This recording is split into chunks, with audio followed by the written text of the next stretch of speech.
You are looking at a photograph taken in 1899. A boy, no more than 8 years old, gently holds the hand of his younger sister. Both children wear formal Victorian clothing. He faces the camera with a solemn expression, while her head tilts softly against his shoulder. It appears to be a tender moment between siblings, the kind of portrait families cherished as a treasured keepsake. For more than a century, this image rested quietly inside a family album. At first glance, it seemed like any other photograph from that era, sweet, innocent, and filled with nostalgia. However, when a digital restorer began to clean the image in 2019, carefully removing decades of damage, something unexpected began to appear from within the shadows. What emerged would alter the entire meaning of the photograph. If you wish to learn what dark truth hid inside this seemingly harmless picture, and why it remained concealed for more than 120 years, then stay with this story until the very end. In March of 2019, Sarah Mitchell sorted through the attic of her grandmother's home in rural Pennsylvania after the older woman's passing. Dust-covered boxes surrounded her, filled with clothing, dishes, and documents that had aged beyond recognition. Among them, she discovered a leather-bound photograph album, weakened by more than a century of time. Inside were portraits from the late 1800s and early 1900s, stern ancestors, wedding couples, and children posed in their finest attire. Sarah, a 34-year-old history teacher with a passion for genealogy, decided to digitize the images before deterioration erased them entirely. One photograph, however, stopped her immediately. A fading handwritten label read, Thomas and Eliza Whitmore, September 14th, 1899. The image showed two children. The older boy, Thomas, appeared to be around 8 years old. He wore a formal Victorian suit with knee-length trousers, a dark jacket, and a starched collar. His hair was neatly parted and combed to the side. Next to him sat his younger sister, Eliza, perhaps 5 or 6 years old, dressed in white lace reserved for important occasions. Her blonde curls rested over her shoulders, and her head leaned gently against her brother. Most striking of all, their hands were tightly clasped. Their intertwined fingers preserved a moment of affection that seemed to echo across the passage of time. It was the type of photograph families once considered perfect, a symbol of love between siblings. Sarah knew instantly that this would be the first image she would restore with professional care, unaware of what the restoration would soon reveal. Sarah reached out to a digital restorer who specialized in antique photographs, a man named Marcus Chen, whose work she had seen displayed in several historical archive exhibitions. Marcus accepted the project immediately, intrigued by the surprisingly strong condition of the photograph, despite the passage of 120 years. The restoration process required meticulous precision. Marcus first scanned the image at an extremely high resolution, capturing every wrinkle in the paper and every mark left by age. He then began the careful work of cleaning the photograph. He removed the foxing stains caused by moisture and fungi, reduced the fading that had softened the original tones, and gradually restored the contrast that time had taken away. For the first few hours, Marcus concentrated on the lower right corner of the photograph, the area most damaged by water. Layer by layer, he lifted decades of discoloration and debris. During this process, he noticed something unusual. Behind the children, within the darkened background, a shape began to appear that had not been visible in the deteriorated original. He increased the contrast and clarity. The vague shape strengthened. Marcus zoomed in, adjusted the levels, sharpened the details, and then he saw it. His stomach tightened. He stared at the monitor in complete stillness, unable to accept what he was seeing. He checked again to ensure it was not a digital artifact, or a mistake caused by the restoration tools. It was not. The shape was real. It had been concealed in the shadows for more than a century, and had remained invisible until this moment. With unsteady hands, Marcus picked up his phone and called Sarah. "You need to come to my studio immediately," he said. "There is something in this photograph that you are not going to like, something that changes everything." Sarah arrived in less than an hour. Marcus led her directly to his desk, where the restored image glowed on a high-resolution screen. "Look at the photograph first," he told her. "Tell me what you see." Sarah observed the image with quiet admiration. The tones were richer, the details sharper. Thomas and Eliza's faces appeared with perfect clarity. She could see the freckles on Thomas's nose, the delicate curve of Eliza's eyelashes, the fine texture of their clothing. The restoration was remarkable. "It is beautiful," Sarah sighed. "It is exactly how I imagined it." "Look at the background," Marcus interrupted, his voice tense. "Behind Eliza, to the left." Sarah leaned closer. At first nothing seemed unusual. The backdrop looked like a standard Victorian studio setting. A heavy curtain, perhaps part of a decorative column. But then Marcus zoomed into a specific section of the image and increased the contrast again. Sarah froze. Partially hidden behind the folds of the dark curtain was the outline of an adult face. It did not belong to the studio decor. It was a real person, standing just behind the children, concealed within the shadows. "My God," Sarah whispered. "There is someone there." "Wait," Marcus said. "There is more." He shifted to the lower part of the photograph, near where the children were seated. Once he enhanced the contrast, another detail came into focus. There was an adult hand, barely visible in the original image, reaching in from outside the frame and gripping Eliza's arm just below where Thomas held her hand. A chill swept through Sarah. "And now look at this," Marcus continued. He zoomed into Eliza's eyes. With the restored clarity, something hidden for 120 years became impossible to ignore. Eliza was not looking calmly ahead. Her eyes were turned sharply to the side, fixed on the place where the adult face had been hiding. And in those newly revealed eyes, there was a clear expression. It was fear. "This is not a sweet portrait of siblings," Marcus said quietly. Thomas is not holding Eliza's hand out of affection. "Look at his grip." He zoomed in on their intertwined hands. With the increased resolution, Thomas's knuckles appeared white from pressure. He was not simply holding his sister's hand, he was gripping it tightly. And then Sarah saw something else that she had missed before. Eliza's head did not rest naturally on her brother's shoulder. It was tilted at an odd, unnatural angle, as if someone had positioned it there by force. "Who is that person standing in the background?" Sarah asked, her voice barely audible. "I do not know," Marcus replied. "But whoever it is, the person clearly did not want to be seen. They positioned themselves behind the curtain on purpose. And based on the expressions of these children, especially Eliza's, and that hand gripping her arm, Sarah, I do not believe this photograph captures a pleasant family moment." "Is this—" Sarah felt her stomach tighten.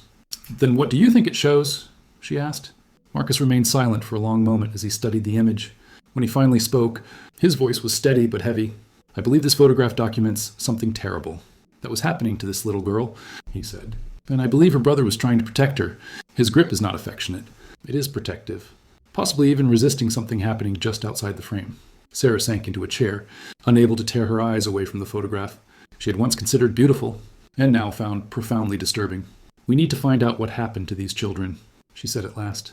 "We need to identify the person in the shadows, and we need to understand what was truly taking place that day." Sarah and Marcus began their investigation immediately. Sarah knew the children were part of her own family line. Her grandmother had mentioned the Whitmore family in passing, but always vaguely, as if there were parts of their story that people preferred not to remember. Sarah started with civil records. She located the birth certificate of Thomas Whitmore, born March 3, 1891, in Pittsburgh, Pennsylvania. His father was listed as Edward Whitmore, a textile mill worker. His mother was Catherine Whitmore, née Harrison. Eliza's birth certificate was more difficult to find, but it eventually appeared born June 12, 1894, also in Pittsburgh, to the same parents. The photograph had been taken on September 14, 1899, confirming the ages they had estimated. Thomas was 8, Eliza was 5. But then Sarah uncovered something that made her blood run cold. In March of 1900, only 6 months after the photograph was taken, a death certificate appeared for Catherine Whitmore. Cause of death, pneumonia. She was only 29 years old. Sarah kept searching.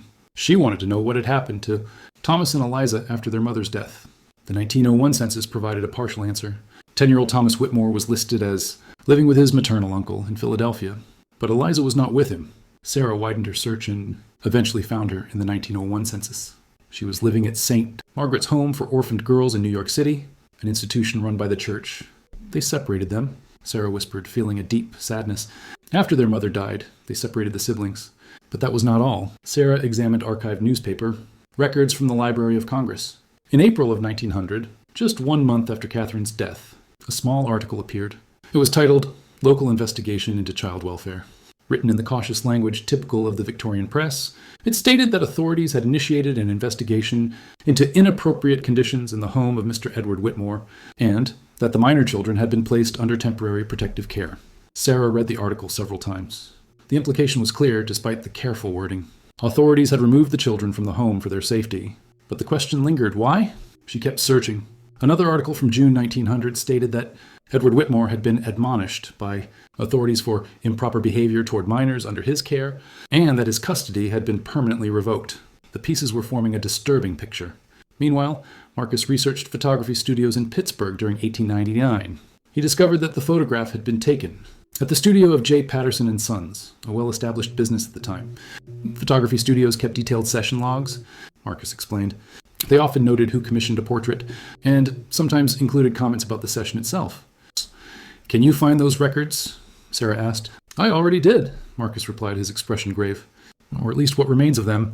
He had visited the local historical society earlier that day. The Patterson archives had been donated there in the 1970s. Marcus placed a photocopy of a logbook page on the table. Dated September 14th, 1899. Whitmore Family Children's Portrait. Commissioned by Mr. E. Whitmore, Note, difficult session. Children visibly upset. Younger girl crying. Client insisted on being present behind backdrop curtain to maintain order. Recommend declining future commissions from this client. Sarah and Marcus exchanged a long, silent look. The face in the shadows, Sarah said softly. It is Edward Whitmore. It has to be. And he did not hide behind that curtain by accident, Marcus added. The photographer noticed his behavior. He insisted on being there. He was likely threatening the children to behave for the camera. In the weeks that followed, Sarah threw herself into the most intense genealogical research she had ever conducted. Each discovery deepened the disturbing picture. She found that Edward Whitmore had a documented history of violence. Several police reports referenced public disturbances and drunken behavior. One entry from 1898 mentioned a complaint of domestic violence filed by a neighbor, although it had not led to formal charges, a common outcome in an era with almost no legal protections for families. After Catherine's death, matters worsened. Catherine's brothers, concerned for the children's safety, contacted the newly formed Child Protection Authorities. An inspection of the home revealed conditions unfit for young children and evidence of physical abuse. The children were removed immediately. Thomas was sent to live with his uncle, Robert Harrison, in Philadelphia. But Robert, already supporting a large family, could not take both siblings. Eliza was instead placed at St. Margaret's Orphanage.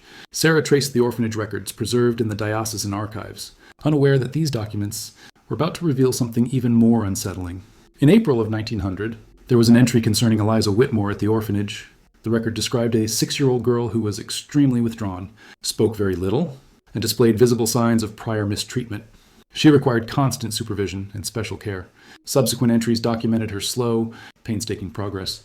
It was not until October of that year, 6 months after her arrival, that she began speaking with regularity. Amid such tragedy, Sarah found a thread of hope. Records indicated that Thomas, living with his uncle in Philadelphia, never forgot his sister. Though he was only 10 years old, he made the monthly journey by train from Philadelphia to New York City to visit Eliza at the orphanage. Staff members recorded these visits meticulously. Each encounter seemed to bolster Eliza's recovery.